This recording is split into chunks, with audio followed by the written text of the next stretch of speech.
Buying anything is emotional, but take a step back and look at the trends of the industry. Is it growing? Is it contracting? Is this recurring revenue or one-time buy? To really kind of consider all aspects of it, and having a franchise broker who has knowledge and access to over 1,000 plus brands will help you get there.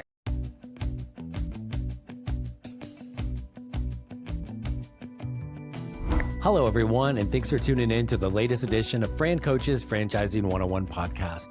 I am Tim Parmeter, founder and CEO of Fran Coach and your podcast host. Today, our guest is a franchise expert, somebody who's been in the industry for a long time. So we're going to talk a lot about her background and a wide range of things that she's been able to do, but also where she is now. We're not talking about one franchise. This is a portfolio of 10 different home service brands. Some are in little niches that you're like, oh yeah, I could see that. And there's a couple things you're like, I didn't even know that was a thing, let alone how great of a thing it could potentially be. So that's who's joining us today. So excited to have this guest join us. She's going to be with us right after this. Fran Coach is the premier franchise consulting firm. Our number one goal is to properly educate you on franchise ownership to determine if you should own one. And if so, we're going to help you find your absolute best fit. Our educational approach ensures we focus on the client's best interest. We are not here to sell you a franchise. In fact, we don't sell anything. Finding the best franchise to own is an incredibly personalized and individualized process that can only work with a team of experts focused on what is truly most important. That's you. Fran Coach, our services are always 100% free to use, so reach out to our team. Click the QR code or find us at francoach.net. Now, let's get back to the show. All right, folks, we are back on the Franchising 101 podcast, and joining us, excited to chat with this guest today, one of my favorite people in the industry, incredibly talented, an amazing individual, Kelli Schroeder, who is the Vice President of Franchise Development for Threshold Brands. Kelli, thanks for joining us. Thanks so much for having me back, Tim. And I'm excited to chat with you today on the podcast. I've listened to many of them, and honored to be here to talk about Threshold and spend some time with you. Well, no, and the back portion, on the slim chance one of our 9 listeners of the podcast aren't one of our 7 listeners of the Franchising 360 show. We had Kelli on maybe a month or so ago. But you know, it's the TV show is so fast. Plus there's that other chick that always hogs the airtime with me as the co-host. I forget her name. I think you guys are actually a phenomenal duo, if I have to say myself. Like the energy that you play off of each other, it was very complimentary. You guys have got it down pat.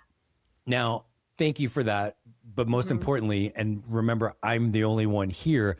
Which of the two of us do you think is the better on the co-host thing of the Franchising 360 show? And also the other one will never in a million years listen to this episode. So great. Well, she tells me that she doesn't watch herself, so I believe that. But I would say it's a tie. I'm cheating. I guess that's fair. And she's lying when she says she doesn't watch it. She watches herself, but she sure as hell doesn't listen to the podcast because she doesn't need to hear me any more than normal. So, and she gets to. Yes, exactly. But I got a bunch of TV show's fun. This is hard-hitting, like investigative journalism type of stuff that we're going to dig deep on. But you know this, you've been in this industry for a minute. This is a people business. I love hearing stories. So share with everybody a little bit of like, who the heck is Kelli? How did you get into this whole craziness that is franchising? Yeah, so I will say newer for me, but at the very front of my story, I now get to say that I am a multi-unit franchisee owner of a home service concept called Miracle Method. And my business partner and I acquired that 3 months ago in the DFW market. And working in franchising for 17 years was truly a full circle moment for me to sit on the other side of the table and see what it's like to bet all on yourself. And it's been a wild ride, but one that has been so rewarding and really one of the best decisions that I could have ever made with my money and where we invest. And we see big opportunity there to grow the market. But franchisee, worked for multiple franchisors in the franchising space, Chili's Grill and Bar, Wingstop, then did co-working. I worked for a water company in Africa, scaling that franchise, came back to the States, and then worked for WellViz brands, so like Dry Bar, Elements, Massage, Fitness Together, had my own consulting business for a while, and then at Threshold Brands, so overseeing 10 home service concepts in the portfolio. So that's a bit about my background, but I will tell you, I am never leaving the space. I absolutely love this space, and I will live and die by franchising. It's amazing how many people, and you did not share this, but I know you're like pretty much everybody, you got into franchising without real intent, just kind of by accident, right? And then you're here, but then it's the same thing. We all say that, like, this is the best thing ever. We may move around and do slightly different things, but it's once you're in this, you just don't leave. Yeah. I mean, it was definitely not on my bingo card. And I feel really grateful that time, place, happenstance. And, one of my mentors took a chance on me and said, hey, she doesn't come from the industry, but she's got a different skill set that I think that we can use to our advantage. So it was kind of a roundabout way to falling into the industry for sure. And you just kind of casually drop one of the things in your experience is like, oh yeah, there's in Africa for a while. Whoa. So give us a little bit more on that, because that is certainly not that's typically not on people's bingo cards either. So what was that experience like for you? Yeah, it literally changed my life. It's one of the most rewarding jobs I've ever had. I was in the process of getting my CFE, and I was sitting in class at Georgetown. Dr. Ben Latayan was teaching, and I met one of the co-founders of this company called Jibu, and they were franchising safe drinking water in Africa. And so it's a father-son team. So I was chatting with the father. We kept in touch for a couple years and was always following their progress. And one day we connected and they said, hey, Kelli, we're ready to do master franchising. Come and build the model for us. So I actually left Chili's Grill and Bar. I was doing the international development there. Left a huge company and, moved to Uganda, Kampala City, and spent a lot of the time, back and forth from the two continents, finding investors and finding master franchisees to build out, which we called like an area master franchise model. So not only was I responsible for the franchise sales, but then like the activation, implementation, training, and launch. So although I don't have like a resume that screams operations, I learned more in those couple years in developing world environments where, it's just hard to get anything done and they don't have the infrastructure. And so you're really, bootstrapping over there has a whole nother definition.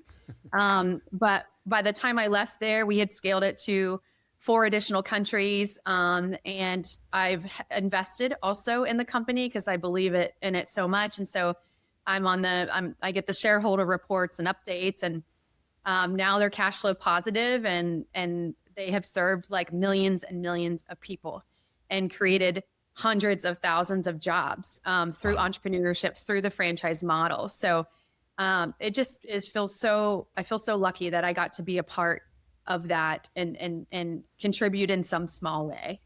Wow. That is fantastic. And we talk about, and sometimes in a cheesy fashion, but it's real too, how many lives we get to change in franchising from people coming in and becoming owners and really being in control of your life. That's something that is changing lives from something that we take for granted every day here, like drinking water. And so that's a fantastic operation and an experience for you, kind of leads you through all the different things. And then now you're almost 2 years now, right? With Threshold Brands. So first out, I want to get into the brands, but like give us a little kind of overview of Threshold and kind of the concept behind this. Yeah. So Threshold Brands is a portfolio company. We're owned by Riverside Capital, and we are home services franchisor. So we have 10 brands in our portfolio, everything ranging from HVAC and plumbing, mold remediation, installation, pest control, house cleaning, grout restoration. I'm not naming all of them, but we've got 10 of them. And we have brands in our portfolio that maybe are just a few years old. And then we've acquired brands that have been around for 40, 50 years. And so we're not new to the game. The company was established just a handful of years ago, but we have brands in our portfolio that have quite the legacy and the story to tell. Nice. So when you talk about for people that don't like, wait, what the heck is she talking about? A like portfolio, right? And here's these 10 different franchises. And don't think I'm not going to ask you to name them all here in a second, like alphabetically by height, but what does that mean for somebody thinking hey, maybe I want to be a franchise owner of one of these brands we ultimately talk about? How does that, what's the benefit for somebody being an owner where there is this kind of portfolio of brands? Yeah. So when you're looking to buy a franchise and you're looking at a brand that's part of a bigger collective or an umbrella of a lot of brands, you are going to benefit from some things that you wouldn't otherwise have at your disposal. So you're going to benefit with purchasing power because a lot of the businesses are similar. You're going to benefit from a much stronger technology stack and innovation because this parent company has the resources to support 10 brands as opposed to just one. And so those are sometimes can feel intangible, but you've got a different muscle and a stronger muscle that's supporting you. Not only just like the brand team, but then the parent over that brand team, which in this case is Threshold Brands. And I tell people, when you're looking at franchises, if you think you may want to own a couple or you may want to look at a couple brands, the best place to prop yourself up is under the umbrella of a portfolio company because you have access to, in our case, 10 brands that you could franchise. And once, let's say you start with one, you scale it, you saturate the market that you're in, and maybe you buy another unit, but then there's no other place to grow. Well, you can come back to the parent company and say, hey, there's 9 other brands that I can choose from. I can place that into the same territory, cross-sell to my existing customers, and only have to still report into and get support from one franchisor. Yeah. And so it takes a lot of complexity of a lot of moving parts and makes it just succinct for you as the business owner to be able to operate multi-brands and multi-units under one parent.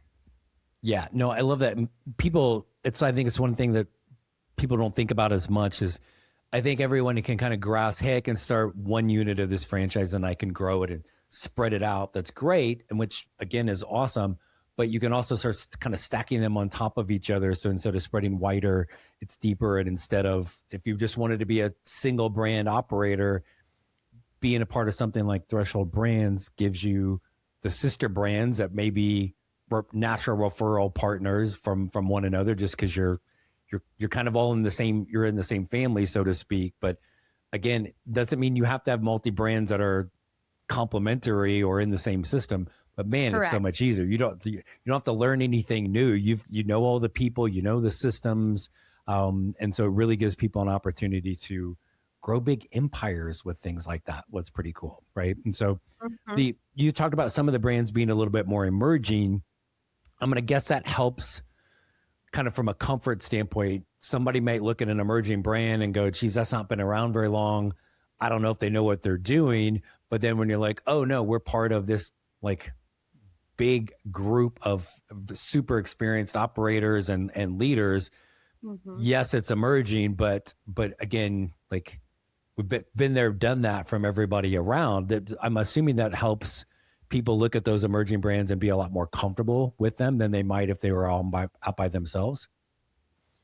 Yeah, you bring up a good point. I think it provides an extra level of safety net, because those other brands under that big company, they have cut their teeth. They have fallen on their face. It may not be the same business, but it may be, a similar box or business model. And so there's this institutional knowledge and experience that emerging brand can turn to the other, portfolios and say, hey, what have you done in this situation? I mean, recently we have been able to reduce the CapEx of one of our models by like 50% because we now have access and leverage to vehicles and third parties that can fit out our vehicles at much cheaper because we have economies of scale, because half of our brands, source from the same place. And so there's going to be a lot of that cross collaboration that as an emerging brand, you just don't have access to. Yeah. The buying power piece, I think, is huge in franchising, just even for an individual brand. But when now you've got the collective of that and you start getting everything cheaper, and usually significantly cheaper than, Bob out on the street running his business. I mean, that's making a huge difference for the margins for your franchise owners from that. Exactly. Plus they're going to know, like, this, you're also trying to figure out, hey, where do we get good quality from, when the franchisor has already sourced that part and kind of badgered them on the buying power of what that needs to be, is hugely impactful for your owners, right? Yeah. And two, like, when you're buying into a franchise, like, the franchisor's responsibility is to go to bat for you on the supply chain and really dig deep to find the innovation and other products and services that they can deliver to you as a franchisee. And so if you're not seeing that, or you're not seeing that in the sales process, that the franchisor is really benched up and will support you there, I would think twice, because it really is about buying into that system, and the supply chain part of it is really critical. Yep. And it doesn't, people think the supply chain, sometimes you think of food, which of course, but it's every business has this to some capacity. And if you're not, and this is where that experience goes, oh, this brand is new, but yes, but it's by the people that brought you this, and this, right? Is huge. And then talk a little bit about, I'm going to put you on the spot, Kelli. You ready? Okay. I love it. Let's do it. Try me. And eye contact. Okay. We're watching your eyes. Name the brands. Okay. I will. USA Installation, Pest Master, Mold Medics, Made Pro, Men & Kilts, Sir Grout, Granite Garage Floors, Paramedics, which is heating and air paramedics and plumbing paramedics, and Miracle Method. Okay. Boom. Good job. All right. Of those 10, this is like asking which one is your, favorite child. Which is your favorite brand? So obviously, like, the default answer would be Miracle Method, because I own. There we go. Okay, good. But I think, anything that is recession resistant and that has a recurring revenue stream is always going to be something that if I were in the market buying, am going to gravitate towards. And so that looks like businesses like our Pest Master business that's recurring, or Made Pro, right? House cleaning. Looking at those different things that, they're going to buy, and they're going to buy multiple times. Yeah. Men & Kilts is another one, window and gutter cleaning. It's not just a one-time thing.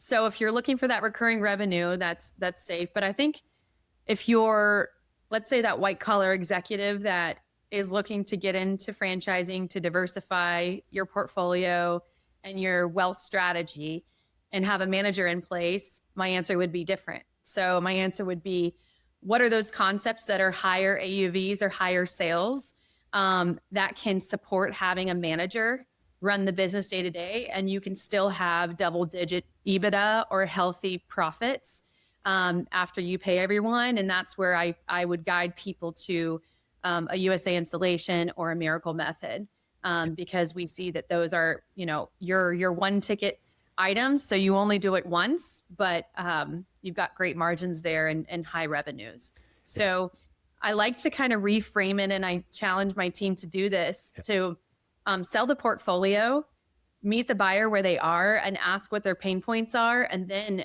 from there, offer up, hey, here are the different categories of the brands that we have. And this is why I would suggest Pest Master, or why I would suggest Sir Grout, right? Yeah. So that's how I like to look at it. Well, no, and it's always like out, and I knew what your answer was going to be, because it clearly had to be that, because you're also an owner of Miracle Method. Yeah. But the fact that there are people out there in the franchise sphere that are selling bills of goods, which usually starts with, this is the best franchise, this is the top, this, look how much money you can make here. If it's a terrible fit for you, it's not the best. You won't make the money and all of those things. And the subtle differences that you were talking about kind of with those brands of, hey, here's something simple, staple, recurring, right? What kind of labor do you want? Do you like something bigger ticket? Do you like something like, we have two Do you like brands with managing people? Do you want to be a one-man show, one-woman correct, show? correct, right? Mhm. You hear two of your brands with the word paramedics. There's some urgency with that, right? Yes. And so is that something that excites you, or is that something that scares the crap out of you, right? Yeah. And there's not a wrong answer, but I think when people are going through this process, they have to really hone in on themselves and be kind of selfish and not listen to the noise of what the best is, because there is no such thing for that with this. Yeah.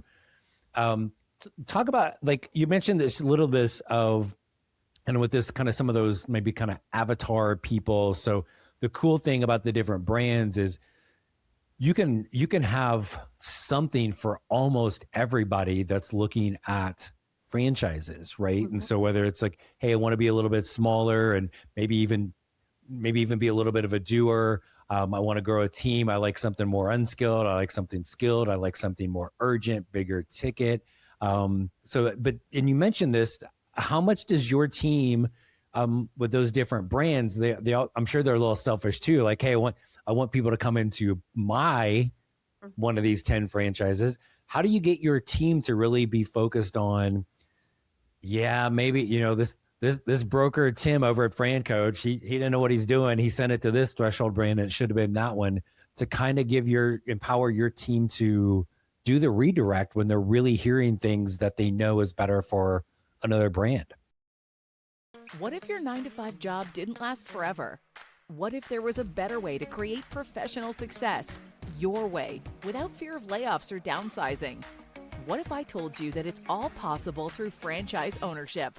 Franchise ownership gives you a proven playbook to execute, so you can be in business for yourself, but not by yourself. But with thousands of franchises out there, how do you know which is the best one for you? That's where Fran Coach comes in. Fran Coach will help build out your ideal business model based on your talents, skills, and core values. Then use our proprietary knowledge of the franchises to bring curated options based on what you want, and then guide you through the vetting process until we find your best match. Individualized, personalized, and 100% free to you. Ready to control your future? Scan the QR code or visit francoach.net and let Fran Coach help create your better tomorrow. Yeah, that's a really good question. And it's a conundrum because, as we know, as salespeople, right, we're incentivized financially by betting on ourselves. And a lot of our comp is based on what we're able to sell, right? And so you've got to balance your livelihood against what is best for the prospect, because when you put the candidate first and you really listen to them and put their needs first, the sustainability of that equation and the lifetime value of them being a franchisee is going to look much more promising versus trying to shove a prospect into square peg round hole because you're going to get that commission check and you're going to put a point on the board. Like, these are people's lives, like their savings, their houses, their livelihoods. Trust me, I just went through it. I'm going through it. And so I think it comes down to integrity, salesmanship, really knowing and caring about getting people into business ownership and doing it the right way and being good stewards of it. Yeah. Well, and it helps when they have a great leader like you that are making sure that stuff is going on. So there is that openness of truly doing what is right. I want to pick your brain about a couple brands. So I love the unsexy home service brands and some of the things in here, plumbing paramedics, heating and air paramedics. We kind of get what those are. Insulation probably has something to do with insulation. Maid Pro, I'm going to guess cleaning. Mold medics, I'm going to guess mold. Pest master is pest. Tell me about Sir Grout, because this is one that I think, and my better half from past experience, like gets all giddy about the grout concept. And I just kind of like, I do the husband thing. I smile and nod and say, yes, dear. But walk people through the maybe like, what the heck would you be doing with grout? And how do you have a business that is based on grout? Tell us about this. Yeah, it's like incredibly niche. So when you're going to Google and you're like franchises to buy or XYZ, like you're not going to Google going like, I want to look for a grout Right, franchise. right. Right. And so what it is, so Sir Grout, founded by a father-son team, and actually the son, Phil Gill, is brand leader in the business, and he owns and operates locations himself. So pretty cool to have the founder's son in the business and really active and growing. But it is a stone restoration type business. So you can come in and not only just regrout, but you do a process where you're bringing the beauty out of the stone again and the surface. And so it looks just like new. And then as part of that, you're obviously going to be regrouting. So that can be, anything like residential and bathrooms or showers, things outdoors. There's a lot of applications that Sir Grout can come in. And what's kind of nice with Sir Grout is that it's not a one and done, because like we get in our showers, there gets mildew, and the grout gets a little stained, and over time, like we're due to strip that out and to have it regrouted, right? Right. And cleaned. Right. So that is more kind of like middle of the road as far as not one time business transaction, but it's also not something that's recurring monthly, like a house cleaning. Right. It's just something that, again, when I first, I don't know which one of the, because there's a couple of different franchises that do that. And the first time I heard that, I'm like, what the heck is that? And then started learning more about it. And you're like, oh my gosh, right? Like all the different, or I think the other thing, whether it's in the bathroom or tile in a kitchen or whatever, if there's a pet, like, I don't think it's one of those things we probably would all be really disgusted if we knew how dirty that was. And our cleaners come and they're cleaning the surface and they're not really cleaning that. And then what the difference that can make from an appearance standpoint. Oh, I want to do this $50,000 bathroom model, or we could, how about if we actually just clean this and make this look better? And you're like, oh, we can change the bring color. it back to its initial beauty and the integrity of that, right? Without the wear and tear. No, absolutely. And what I love to see too is that this brand has been growing tremendously, both with like unit count and top line revenues. So I can't go into the details. Obviously, check out our item 19, but this is a brand that has maintained health and stamina, and like just has been really good in the portfolio. And we've seen a lot of people that maybe worked in corporate America and they were ready to take the jump, and so they left. And so a lot of white collar folks do opt for this business model because it doesn't require a lot of labor and staff. But once you're in there moving and grooving, the model allows for you to bring in a manager at some point of the business once you ramp. Nice. So with all the home service things, and there's you and I know this, but people looking at franchising, especially the longer they've been in the corporate world, they're pigeonholed by that industry that kind of defines them and locks them in, and it's hard for them to move. Their soul. Right. They look at a franchise and assume like, I can't apply for this job because I don't have industry experience. How in the world could I own a business about grout or plumbing or insulation or any of these things when I know nothing about it? Right. So kind of talk through what that's like, and really kind of then rolls into the training and support, obviously, of the brands to help with that. But that's a mental jump for people. And I know you guys talk about it all the time with the home service. What are some of the things that you kind of share with folks to help them understand how they can make that leap? Yeah. So what you need to ask yourself, like you need to look at yourself in the mirror and be real and say, how much effort am I willing to put into the business? And I don't mean day to day going to customers' homes. I'm talking about once you sign that franchise agreement, are you willing to spend 6-8 months to try to find a credentialed or a licensed plumber or HVAC person that has the master license, who then you're going to have to pay a monthly set fee to operate under their license? Maybe you even decide that you're going to go back to school and you've got to get a bachelor's in science in order to then be eligible to get your mold remediation license within 2 years.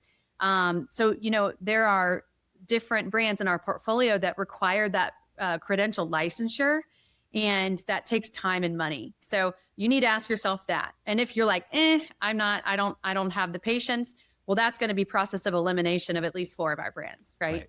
And then it's like, okay, if I don't need skilled talent, then could I see myself, if like my whole staff quit on me and I had to go and do the job myself, would I be okay? Could I do it? Right. And I think that's another good process of elimination thing. Like if I think of our 10 brands, I'm not going to say which ones they are, but there's like 3 off the bat that I'm like, absolutely not. Like I'd rather just put my money in the stock market or in a CD. Like I would not be cool every day in and day out doing this business. Right. So you got to put yourself in the shoes of, if you are truly the only operator, and assuming one day you wake up and everyone quits on you and everything is on your shoulders, what can you be okay with, and what could you live with?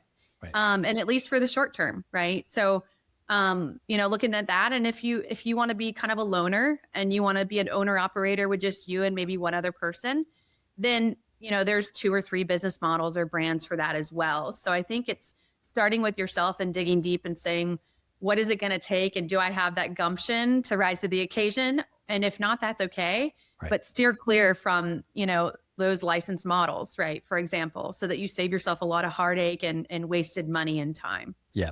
And you're always getting, even if it is like, hey, I'm okay with a plumbing business and all the things to do to get the licensure and hire the team. I know I'm not going to be a master plumber. The amount of things that your owners are going to learn about plumbing, and like, again, there's sometimes it's like, how am I going to relate with them? Like you're without, you're going to know by the time you are there, and constantly be able to learn, because there's always going to be that kind of training and support perspective from the franchisor. Or you're not telling them like, I don't know, just Google plumbing. You'll be fine, right? It's like right. There's all of those things that you guys are doing, and having that kind of resources inside the brand. Once people are up and operating, you're also not just saying, well, we trained you, good luck. Here's the playbook, run along. Yeah, no, I mean, there's a ton of that ongoing support. I mean, I've lived it firsthand with Miracle Method and surface refinishing, and we've got this proprietary bonding agent, and it's a 7-step process, and it's very technical, and commercial applications and doing containment in hospitals, and a lot's on the line. And it's like, whoa, can I do that? But being able to lean on the franchisor for that support, and having someone come out to walk a job with you and to say, hey, these are the things that I'm looking at. This is how I would price this job. These things aren't going to come like right away, but that's why you buy into a franchise, because they have the playbook and they have the tenure and experience, and that learning doesn't stop. And so if you're looking to buy a franchise, I would ask the franchisor, hey, what are the touch points that we have throughout the year to get support? What does it look like within the first 90 days? What does it look like after 6 months after? And then what does steady state support look like? I think that's really, really important. I had a lot of trepidation. Like, I don't know the technical side, and you know what? I don't have to. Right. My business partner is now the GM of that business, and she calls me a lot going, I've learned so much about solvent and, flakes and coatings. And, I just didn't know the complexity of this type of ecosystem. So it's cool. You're always learning. So if you have the mindset where you don't want to be always learning, then you shouldn't go into business for yourself. Correct. You should not be in France. I think that's it's why, I mean, it's not never happened, but it's incredibly rare that we will get somebody that comes in to talk to our team at Fran Coach and go, I'm super experienced. This has been my industry. This is my passion. Therefore, my franchise should be in there. Does that happen? Yes, but it is so incredibly rare, because it's usually like, I don't have to only do that. I can do all these things. And the challenge and the fun of learning something new is, like, hey, McDonald's owners learn how to make French fries. They don't make fries all day long, right? And my guess is if a McDonald's owner came in there and made fries one day, once they turned their back, the fry person probably dump it out and then let me make the Tim don't know what the heck he was doing. Great effort. Yes. Yeah. Thanks, boss. Like, run along now. Let the professionals do their work with it. But that ongoing support and some of those questions you talk about, I think those are good things with owners when you're on those validation calls. It's like, hey, when you need something, like, do you have anybody? Is there a response? How many people are in your like phone a friend phone tree for that? And in most cases, regardless of the brand, but I know with Threshold, the owners are going to go like, I got a dozen people I could call at any given time for Bingo. anything, right? Not It's the to second time mention, I've said bingo on this conversation. But yes, yeah, exactly well, right. but you saying bingo was on my bingo card, so there we There go. you go. Yes, So it's a but win-win. yes, but even other owners, right? I think again that I'm convinced in franchising we don't talk enough about the support of the community of other owners, because there is nobody that has a better understanding of what you're going through as a franchise owner than the other franchise owners in your system. And just hearing that from when you're doing those validation calls and an owner's like, no, man, they just left me alone and I never, like, I can't get a hold of them, or they're going to go like, yes, when I need, marketing, I've got, Bob, Sally, and Sherry. And when I need this, I got that, and I got 6 owners that we have a call. Like, you'll kind of be overwhelmed by like, oh, okay. Like I'm not out here by myself. Yep. Uh-huh. Yep. Yeah. Correct. It's the other thing. And I know you are an example of this from a franchise resale standpoint. Literally just did a podcast and kind of half blasting, I won't name her name, but little miss know everything about, oh, you should buy this business or you should buy that business. And, without taking into consideration, number one, the person, but like, oh, go buy all these boomers who are selling their business and all this crap. But you go buy a business from Bob, right? Bob, the plumber. Bob was a plumber because Bob was the plumber. And when Bob sells you the business, Bob's gone, man. And you are on your own and hoping that all of Bob's customers weren't customers because of Bob. Right. Right. And then you find out they weren't, versus you come in and you buy a franchise, new or used, so to speak. Right. You've got the entire support of a system. And with Threshold, it's not just that brand, it's all of them putting together. So the support mechanisms people find with franchising is usually overwhelming. And I think hopefully in the positive way of like, oh crap, I didn't know you were going to help me this much. Right. To try to make it as, I was going to say as easy as possible. We know it's not easy. It's hard freaking work. Right. But yeah, there you go. Yeah. And I think another thing too, as you're looking at franchise concepts, you guys watching this and you're looking for potentially resales or secondary market assets, look for those franchisors that prioritize resales in the sense that they have a dedicated person or department that handles resales, because your level of support in your discovery process and as you're evaluating and doing due diligence on those businesses is going to be extremely different versus, those organizations that don't really prioritize or resource that department. And I think it's really important too, because when you are looking to exit the business, whether you pass it down to family members or you want to exit for a multiple, you want to know that the franchisor has your back and the franchisor is going to champion and shepherd that process to help you and support when you've identified a buyer, or even bringing buyers to the table. So I think that's something that is overlooked, that is really like part of the value proposition that we should look into when we're looking at what system we want to join. Well, and part of it with something like Threshold, right, is that I always think most resales and franchising never see the light of day, right? Like Correct. From Threshold, if I own USA Insulation and the Sir Grout owner in my area wants to sell, like they're done, they're ready to go. I'm probably going to have, if not first dibs, pretty darn close to it and know what's going on. And you as the franchisor, if I'm a good franchise owner, you'd rather me take it over than somebody new coming in. And so when you think of that growth, could I add, I've got a neighboring owner in my brand and they're ready to exit. Let me gobble that up. And, but for something, you got 9 other brands, man, that you can, and again, everybody's going to exit, right? It's just a matter of when. That's the whole point. Not the whole point, but a beautiful point of franchise ownership. Make all the money you want along the way, but this isn't a job. You get to sell it when you are done and essentially cash out. And if you can do that and take it, like use the advantage of Threshold brands in that situation and continue to grow your empire, you already know the system and all the stuff, makes it really attractive for folks. Yeah, and that's an excellent point. And that's how a lot of, or some of our franchisees became multi-brand owners. And it was through, hey, this business is up for sale. They want to retire.